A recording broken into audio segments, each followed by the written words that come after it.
പറപ്പിച്ച് വിട്ട് പാപ്പ എന്ന് പറഞ്ഞിട്ട് ട്രെയിനിൽ കയറി യാത്ര ചെയ്യാണ്. വളരെ നേരത്തെ തന്നെ ഇറങ്ങിയിട്ടുണ്ട്. അപ്പോൾ അതിൻ്റെ ഇടയിൽ ഒരു ചെറിയ വീഡിയോ ഒക്കെ നിർബന്ധമാണല്ലോ, സെൽഫികളും.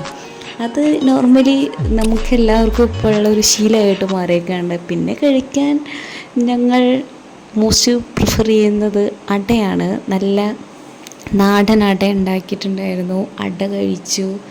പിന്നെ പറയണ്ടല്ലോ, കൂടെ ഒരു പാൽ ചായ, വലിയ മധുരമൊന്നും ഇല്ലാതെ. പിന്നെ കുറച്ച് സെൽഫ് ലവ് അടിച്ചിരുന്നു. എന്താല്ലേ കാലം പോയ പോക്കി, നമ്മളെ തന്നെ സ്നേഹിച്ചില്ലെങ്കിൽ വേറെ ആരോ സ്നേഹിക്കുക, അതോ കൂടെ ഒരാളും കൂടി ഉണ്ട് സ്നേഹിക്കാൻ.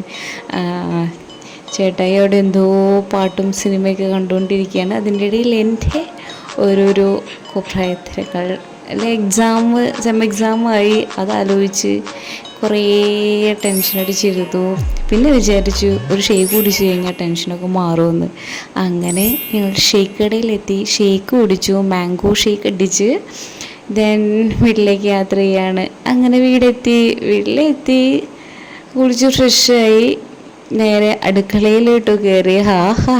അടുക്കളയുടെ കൊലം നോക്കൂ, കൊള്ളാവോ. അപ്പോൾ ചോറ് വയ്ക്കാനുള്ള തിരക്കിലാണ്. അപ്പോൾ ബാക്കിയുള്ള കാര്യങ്ങളൊക്കെ വീട്ടിൽ നിന്ന് തന്നെ കൊണ്ടുപോകുന്നു കേട്ടോ. വീട് ടു വീട്, ഇതാണ് യാത്രകൾ. അങ്ങനെ ആദ്യം തന്നെ വെള്ളം തിളപ്പിക്കാൻ വെച്ചു. തിളപ്പിച്ച വെള്ളം കുടിക്കുന്നത് ആരോഗ്യത്തിന് നല്ലതാണ്. അപ്പോൾ അച്ചാറുണ്ട്, മീൻകറിയുണ്ട്, പിന്നെന്താ പുളിയിഞ്ചി ഉണ്ട്, പിന്നെ കക്കരിക്ക, ഉരുളൻകിഴങ്ങ്, ഇതൊക്കെയാണ് കൊണ്ടുവന്ന സാധനങ്ങൾ. പിന്നെ അരി വെള്ളത്തിലിട്ട് നല്ലോണം കഴുകി അടുപ്പത്ത് വെച്ചു. പെട്ടെന്ന് വേവുന്ന അരിയാണ് കേട്ടോ, അതുകൊണ്ട് ഒരു ടെൻഷനില്ല. സോ അതൊക്കെ സെറ്റാക്കി വെച്ച് അതവിടെ എങ്ങനെ തിളയ്ക്കട്ടെ. അപ്പോഴേക്കും നമുക്ക് വേറെ എന്തെങ്കിലും പണികളുണ്ടെങ്കിൽ ചെയ്യാമല്ലോ. അപ്പം അങ്ങനെ അത് തിളയ്ക്കാൻ വെച്ചു. പാത്രങ്ങളൊക്കെ കഴുകാനുണ്ടായിരുന്നു, അതൊക്കെ കഴുകി. ഒന്ന് പുറത്തേക്ക് പോയി പഠിക്കാനുള്ളത് കുറച്ച് നേരം പഠിച്ചു. വീണ്ടും വന്നപ്പോൾ വീണ്ടും നോക്കി, വെള്ളം തിളച്ചിട്ടില്ല. അപ്പോൾ കുറച്ച് കഴിഞ്ഞ് വീണ്ടും പോയി. ഇത് തന്നെ ഉണ്ടായിരുന്നു, റൊട്ടീൻ വർക്ക് ഇതായിരുന്നു. അപ്പോൾ അങ്ങനെ പിന്നെ നോക്കുമ്പോൾ പിന്നെയും തിളച്ചിട്ടില്ല. അപ്പോൾ കുറച്ച് ടൈം എടുത്തു കേട്ടോ. ഗ്യാസിൻ്റെയൊക്കെ ലഭ്യത എന്താല്ലേ.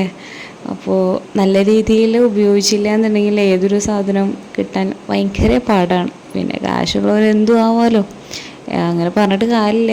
ഇന്നത്തെ കാലത്ത് ഇപ്പോഴത്തെ സിറ്റുവേഷനിൽ കിട്ടുക എന്ന് പറയുന്നത് ഭയങ്കര ബുദ്ധിമുട്ടുള്ള കാര്യമാണ്. പിന്നെ ക്ലീനിങ് പ്രോസസ്സിലേക്ക് കടന്നു. ക്ലീനിങ് ചെയ്യാനുണ്ടായിരുന്നു, ആകെ പൊടി പൊട്ടിച്ച് കിടക്കുകയായിരുന്നു. എന്ത് രസം. ക്ലീനിങ്ങൊക്കെ കഴിഞ്ഞ് അവിടെയൊക്കെ ക്ലീൻ ചെയ്ത് തുടച്ച് അടിച്ചു വാരി വൃത്തിയാക്കി ഇട്ടു. തിരിച്ചു വന്നപ്പോൾ നമ്മുടെ ചോറ് റെഡിയായി. പപ്പടമില്ലാത്ത എന്ത് ഊണ് അല്ലേ. പപ്പടമാണ് ഒരു ഊണിനെ ഊണാക്കി മാറ്റുന്നത് എന്ന് പണ്ട് പഴമക്കാർ പറയുന്നുണ്ട്. അത് തന്നെ നല്ല ടേസ്റ്റുള്ള നമ്മുടെ സ്വന്തം പപ്പടം, നമ്മളായിട്ട് ഉണ്ടാക്കുന്ന പപ്പടം തന്നെയാണ്. നമ്മുടെ കമ്പനിയിലത്തെ പപ്പടമാണ്, സൂപ്പറാണ്, കഴിച്ച് നോക്കൂ. ചോറ് റെഡിയായി, ചോറ് ഊറ്റി. ഇവിടെ എന്താ ചെയ്യാന്ന് വെച്ച് കഴിഞ്ഞാൽ ആ ചോറ് പൊട്ടിക്കുകയാണ് ചെയ്യുക. അതായത് ഊറ്റി വെച്ചിട്ട് അതൊന്ന് കുറച്ച് നേരം അടുപ്പത്ത് വയ്ക്കും. എൻ്റെ വീട്ടിലൊക്കെ അങ്ങനെയല്ല കേട്ടോ, വാർത്ത് വയ്ക്കുക ചെയ്യുക. പിന്നെ കുറച്ച് നേരം പഠിക്കാനുണ്ടായിരുന്നു, പഠിച്ചു. സെം എക്സാമാണ്. പഠിക്കാൻ തുടങ്ങിക്കഴിഞ്ഞാൽ നമുക്ക് എന്ത് വരും, ഉറക്കം വരുമല്ലോ. പിന്നെ നമ്മുടെ ഒരു പഠിക്കുന്ന ആളുകളുടെ ഒരു ശീലമാണ്. കുറച്ച് കഴിഞ്ഞപ്പോഴേക്കും ഉറക്കം വരാൻ തുടങ്ങി. കാരണം എന്തുവാ, പേഴ്സണാലിറ്റി കൗൺസിലിങ്ങും സൈക്കോളജിയൊക്കെയാണ്. അയ്യോ, അത് കഴിഞ്ഞ് ഈവനിങ്ങളൊന്ന് പുറത്തേക്ക് പോയി. എവിടേക്കാണ്, നമ്മുടെ കുറേ ഫാൻസിനെ കാണാനുണ്ടായിരുന്നു. പക്ഷേ ഇതൊക്കെ ഭയങ്കര പേടിയുള്ള കാര്യമാണ്. പക്ഷേ ഒരു കറേജ് അത് പിന്നെ എല്ലാവർക്കും വേണമല്ലോ. അതെടുത്തില്ലായിരുന്നു ഞാൻ പിടിച്ച് വലിച്ചെറിഞ്ഞിരുന്നു ഞാനത്. പക്ഷേ രസമാണ് കേട്ടോ കാണാൻ വേണ്ടിയിട്ട്. കുറച്ച് നമ്മൾ എന്ത് ചെയ്യണം, കുറച്ച് പേടിച്ചിട്ടൊക്കെയാണ് നിന്നിരുന്നത്. പിന്നെ കാണുന്ന മുതലിന് തീറ്റ കൊടുക്കാനായിട്ട് നിൽക്കുന്നത്. പക്ഷേ എത്ര കയ്യിൽ കൊടുക്കുമ്പോൾ അത് എന്തോ, ആ കുഞ്ഞുങ്ങളൊക്കെ കണ്ടില്ലേ നല്ല അടിപൊളിയായിട്ട് ഒരു പേടിയില്ലാതെ കൊടുക്കുന്നത്. ഞാൻ പേടിച്ചിട്ടാണ് നിൽക്കുന്നത് കേട്ടോ. പേടിയൊന്നും ആവശ്യമൊന്നുമില്ല, പ്രത്യേകിച്ച് ഒന്നും ചെയ്യുന്നില്ല. കയ്യിൽ നിന്ന് കൊത്തി തിന്നുമ്പോൾ എന്തോ ഒരു ഇത് എന്നാലും ധൈര്യം സംഭരിച്ച് കൊടുത്തു. പെട്ടെന്ന് തന്നെ കയ്യിൽ നിന്ന് പോയി കേട്ടോ. പക്ഷെ രസമാണ്. എന്തുട്ടത് പേര് മറന്നുപോയി, പേരൊക്കെ മറന്നുപോയി. പക്ഷെ കാണാൻ നല്ല രസമാണ്. പിന്നെ നമ്മുടെ കൂടെയുള്ള ചുറ്റുപാടുള്ള എല്ലാവരും കൊടുക്കുന്നത് കണ്ട് നല്ല രസമായിരുന്നു കേട്ടോ. കുറേ കൊത്തി തിന്നു. പിന്നെയും ധൈര്യം സംഭരിച്ചിട്ട് ആ മുഖത്തെ ചിരി ഉണ്ടല്ലേ, അത് കഴിച്ചിട്ട് സന്തോഷമാണ് കേട്ടോ. പിന്നെ വീണ്ടും അതിൻ്റെ ജോഡികൾ വന്നു തുടങ്ങി. പിന്നെ ഈ പാരറ്റ് അമ്പോ ഒന്നും പറയാനില്ല, ഭയങ്കര നോട്ടി ആൻഡ് ബ്രേവ് ഗേളാണ്. അയ്യോ, നമ്മൾ എന്ത് ചെയ്താലും അതിനനുസരിച്ച് എല്ലാ പ്രതികരണങ്ങളും അവിടെ നിന്ന് കിട്ടും. പിന്നെ ഇവൻ അടിപൊളിയാണ്, പോപ്കോണൊക്കെ കഴിക്കുന്ന വലിയവനാണ്. എല്ലാവരും പിന്നാലെ എടുക്കുന്നുണ്ട്. ഒരു ഫോട്ടോ എടുക്കാൻ വേണ്ടി എത്ര പേരാ പിന്നാലെ എടുക്കണമെന്ന് അറിയാം. പക്ഷേ ആ കൊമ്പ് കാണുമ്പോൾ തന്നെ നമുക്ക് പേടിയാവും കേട്ടോ. പേടിച്ചിട്ടാണ് കൊടുക്കുന്നത്. പോപ്കോണൊക്കെ കഴിക്കുന്നത് കേട്ടോ. എന്താ അല്ലേ, നമുക്ക് പോലും പോപ്കോൺ പോയിട്ട് പണ്ടൊക്കെ നമ്മൾ കഴിച്ചിരുന്നത് എന്തായിരുന്നു അറിയോ, അച്ചാറ്. അതായത് നെല്ലിക്ക അച്ചാർ, മാങ്ങ അച്ചാർ, 50 പൈസ പാക്കറ്റ് ഉണ്ടാവില്ലേ. ഇന്നിപ്പോൾ മാറി മറിഞ്ഞില്ലേ. കുട്ടികൾ ഫ്രൈഡ് റൈസ് കഴിക്കുന്നു, അൽഫാം കഴിക്കുന്നു, ബർഗർ കഴിക്കുന്നു അല്ലേ. കാലം പോയ പോക്ക്.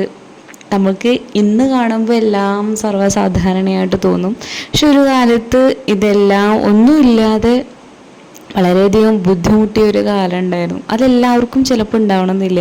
പക്ഷെ കുറച്ച് പേർക്ക് 99% ആളുകൾക്കും അങ്ങനത്തെ ഒരു കാലം കഴിഞ്ഞിട്ടുണ്ടായിരിക്കണം അല്ലേ. അതിൽ നിന്നൊക്കെ മാറി വന്ന് ലൈഫ് എൻജോയ് ചെയ്യാൻ തുടങ്ങുന്ന ഒരു കാലഘട്ടം എല്ലാവർക്കും വരുമെന്നാണ് ഞാൻ വിശ്വസിക്കുന്നത് അല്ലേ. ഇതൊരു പ്രൊഫഷനായിട്ടൊന്നും അല്ല എടുക്കണം കേട്ടോ. ഒരു രസം, ഒരു ഇഷ്ടം തോന്നി അങ്ങനെ സ്റ്റാർട്ട് ചെയ്ത. പിന്നെ ഏറ്റവും നമുക്ക് സമാധാനം കിട്ടുന്ന ഒരു സ്ഥലമാണ് കേട്ടോ ബീച്ച്. അവിടെ ചെന്ന് കുറച്ച് നേരം നിൽക്കുക, നല്ല വായു ശ്വസിക്കുക അല്ലേ. കുറച്ച് നേരം ചുറ്റും ഒന്ന് നോക്കി നിന്ന് കഴിഞ്ഞാൽ തന്നെ നമ്മുടെ ഒരുപാട് പ്രശ്നങ്ങളൊക്കെ നമ്മളിങ്ങനെ മറക്കും. പിന്നെ അതെന്തോ ഒരു സാധനം കാണിച്ചിട്ട് ഇത് എന്തൊക്കെയാണ്, കക്കയാണ്, ചക്കയാണ് എന്നൊക്കെ പറയുന്നുണ്ട്. സത്യം പറഞ്ഞാൽ ആ സാധനം തരുന്നത് ഞാൻ കണ്ടിട്ടില്ല. ഇങ്ങനെയൊക്കെയാണ് കണ്ടത്. കക്ക തിന്നാൻ തുടങ്ങിയത് തന്നെ ഇപ്പോഴാണ് കേട്ടോ. അതായത് ഈ പറ്റി പിടിച്ചിരിക്കുന്നത് കണ്ടിട്ടില്ല എന്ന്. കുഞ്ഞു കക്കേനൊക്കെ കണ്ടിട്ടുണ്ട്, പക്ഷെ ഇഷ്ടമല്ല. പിന്നെ വീട്ടിലേക്ക് തിരിച്ചു വന്നു. ആസ് യൂഷ്വൽ ഇന്നത്തെ ദിവസം